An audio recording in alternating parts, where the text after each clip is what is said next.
Good morning, students. Before going to the lesson, I will ask some question. Try to answer it. First question. What is your name? Yes, good. We all know our name. Now say, what is your father's name? That also we know. Third question. What is your great-grandfather name? What is your great-grandfather name? I am not asking grandfather name. I am asking great-grandfather name. Great-grandfather means your grandfather father. So, for this question, one or students are able to answer this. Now listen it carefully. Do you know about dinosaur? Do you know about Chera Chola and the Pandya king? Do you know about dinosaur and also about the Chera Chola Pandya king? Yes, very good. You are able to answer these two questions, isn't it? Now think, you doesn't know the great grandfather name itself, but how it is possible to know about the dinosaur and also about the Chera Chola Pandya king? So this is because of the archaeological evidences. From the archaeological evidences, we know about the past event. So history is the study of past events. History is the study of past events. The term history has been derived from the Greek word historia.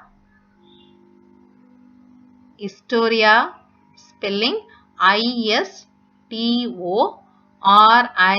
historia. The term history has been derived from the Greek word historia, which means learning by inquiry.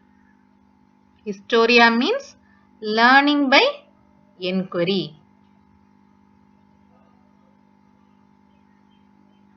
So, we understand the period and the lifestyle of the people of old Stone Age from used stones.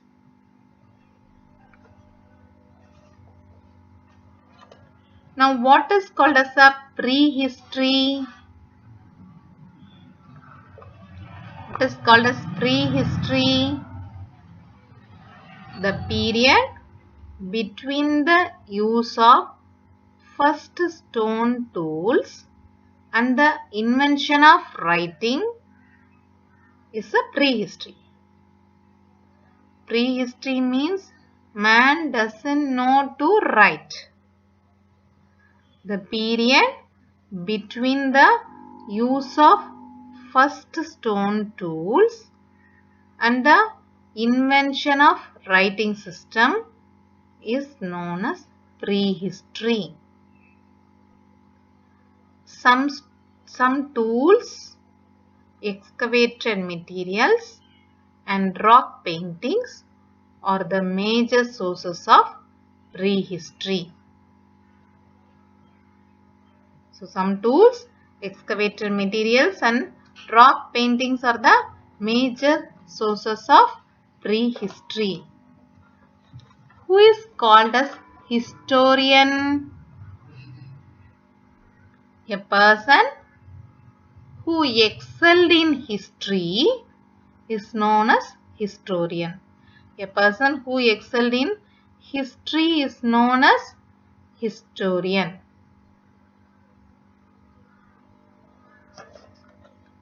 In Old Stone Age, Man lived mostly in caves. In old stone age, man lived mostly in caves. Who is the father of history? Herodotus. Who is the father of history? Herodotus. Herodotus.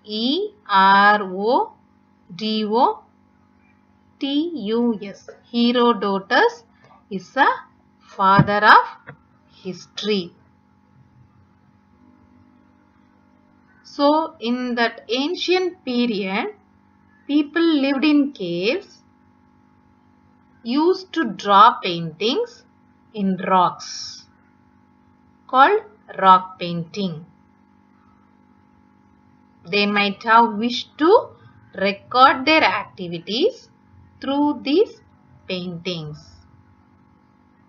They wish to record their activities through these paintings. Old Stone Age people, one group they went to hunting, and another group they stayed in their place itself. Some of them stayed back without joining the hunting team. At that time, they may have drawn pictures on the rocks. They might have done it as a part of their pastime. They might have done it as a part of their pastime. So, old Stone Age people draw the paintings on the rocks. Some of the major Indian excavated sites are Adichanallur, that is in Tamil Nadu. Some tools belonging to the old Stone Age have been excavated at Adirampakkam near Chennai.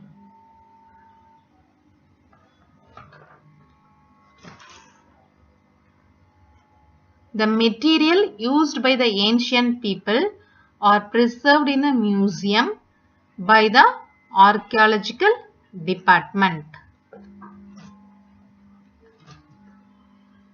Now, what we learned today is what is known as history. Then we learned about the rock paintings. What is called as rock paintings mean? People who stayed back without joining the hunting team, they usually draw on the rocks. They might have wished to record their activities through this painting. So that is called as a rock paintings. Then we learned about a prehistory. What is called prehistory? The period between the use of first stone tools and the invention of writing system is a prehistory. Then we learn stone tools, excavated materials and rock paintings are the major sources. What are the major sources of prehistory? Stone tools, excavated materials, rock paintings. They are the sources of prehistoric period. Thank you, students.